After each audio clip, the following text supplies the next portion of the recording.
Barbuda. Came here in 1959, just turned 16. I mean, I know in August in Barbuda, it's pretty hot.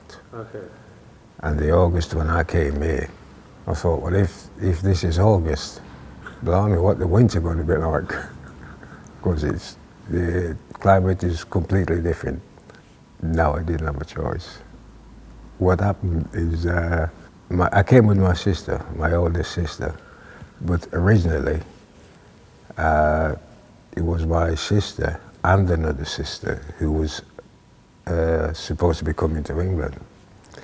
But then my grandfather, he lives in New York, and unknowing to my mum and dad, he's already sorted the papers out for my sister. So then my mum and dad already paid the money, to come to England.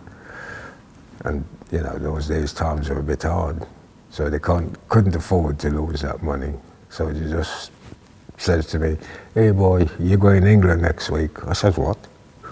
That quick? Yeah, that quick, yeah.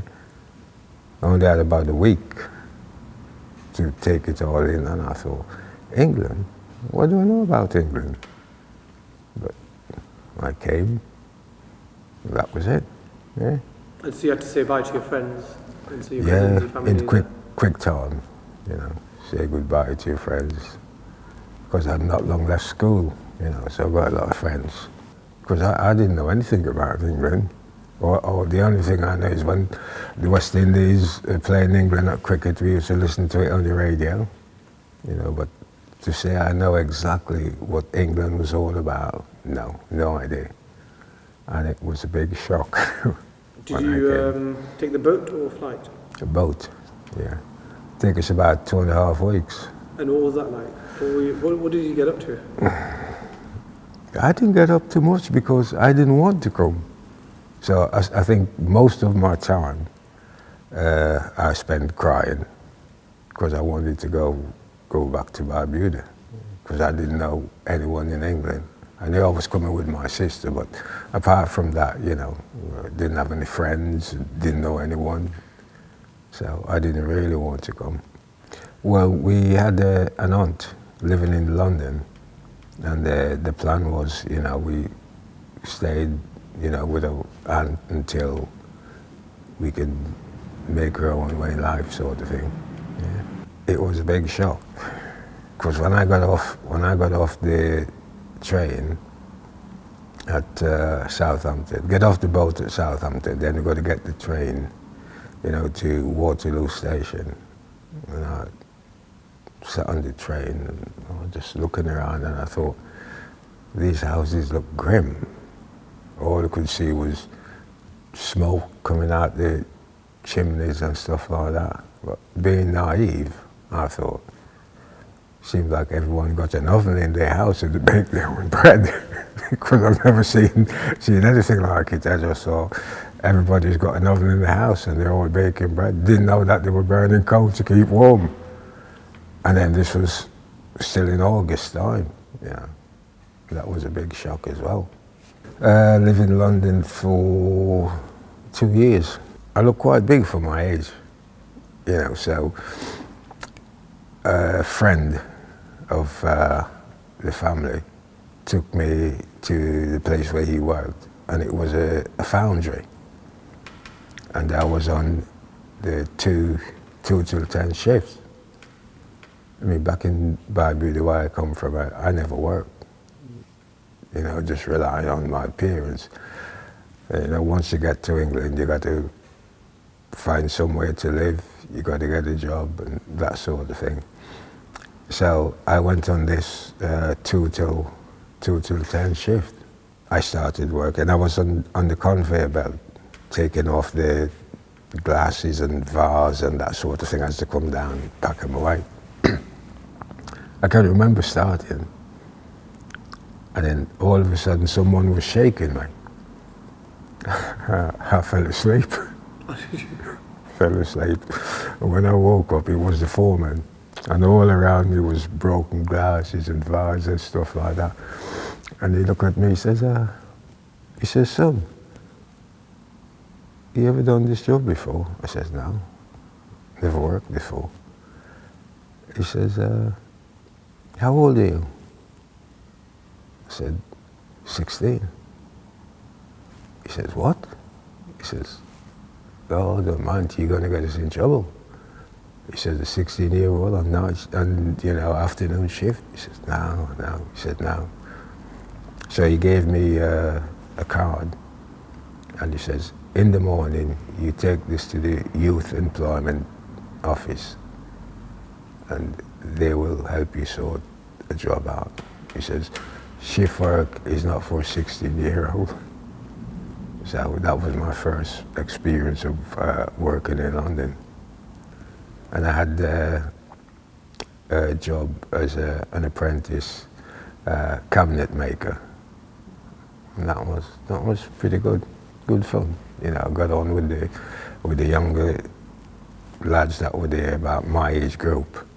So that was all right. I sort of settled in. There was myself, a white guy, an Indian guy, and a Chinese guy. There was 4 of us.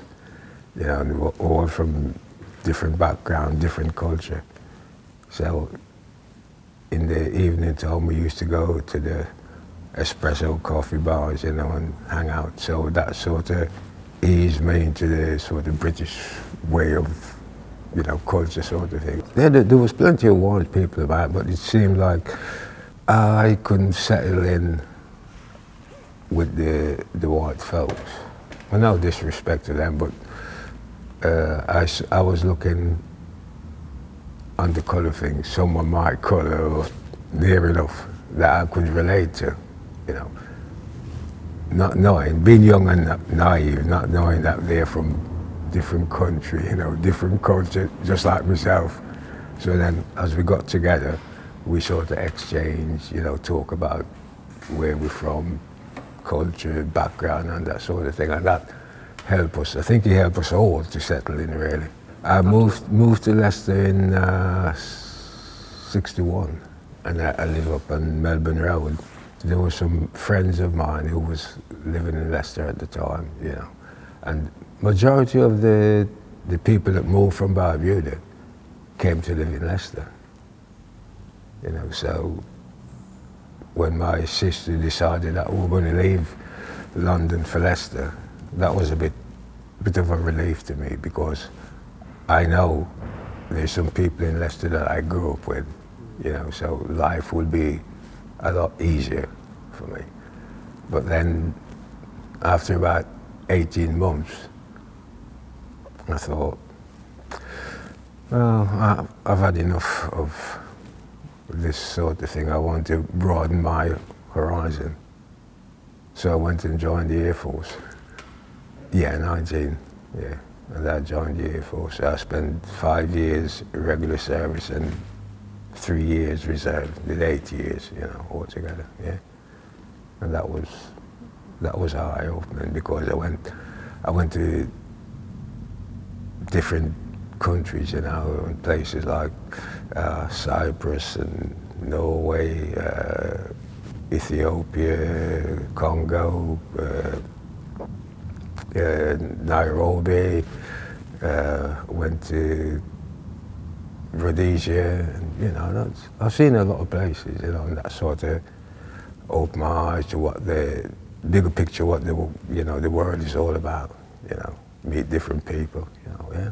I didn't have any problems at all, we all got on well.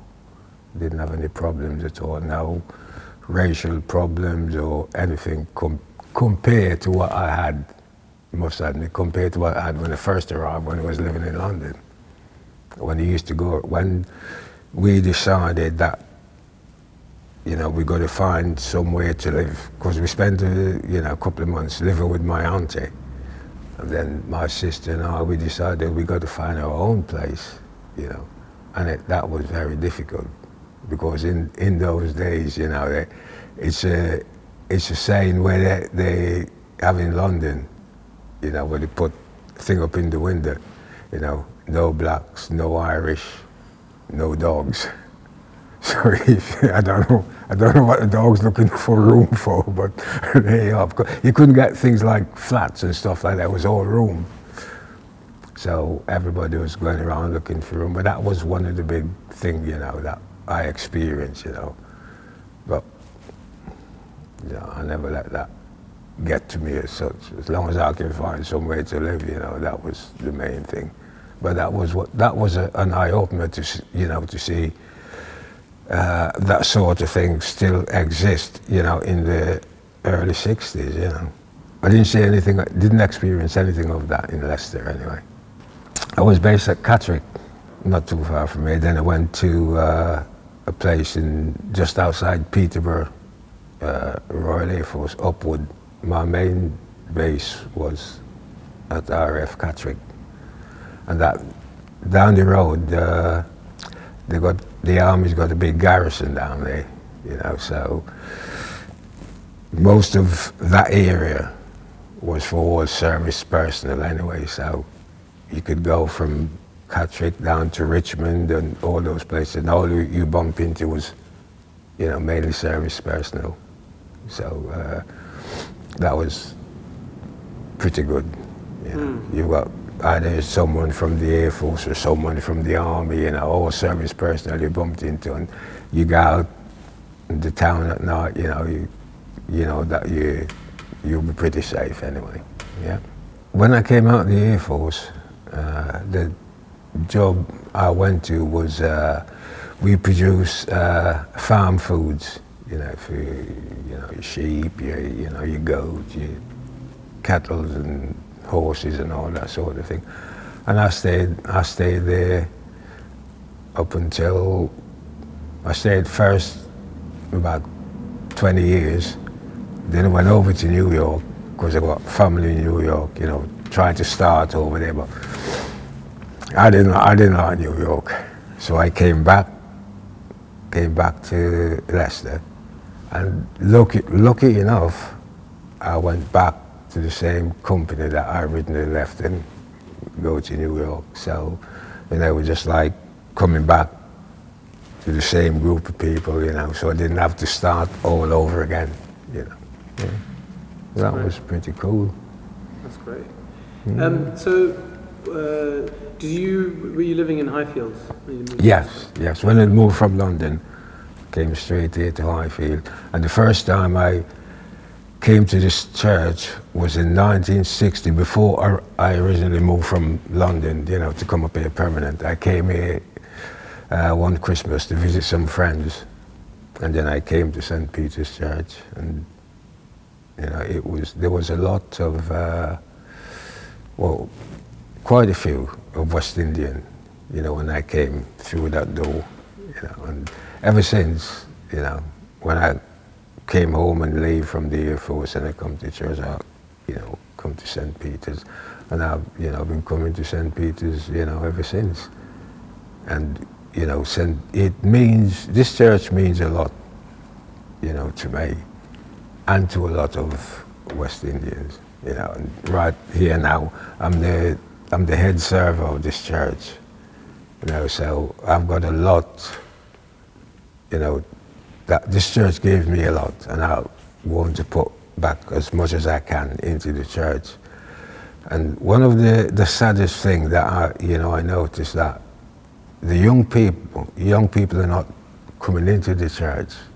We're seeing them coming here as a baby, you know, to be baptized, christened, and then, yeah, we wouldn't see them again. And that's, you know, that's really, really, really sad, you know. Birth, and then the next time you see them was probably in a coffin. And that's, you know, it's really sad.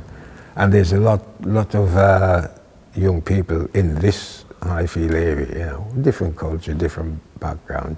And that's what, you know, I'm aiming to see if we can get them back into the church, you know, because this church means a lot to a lot of West Indians.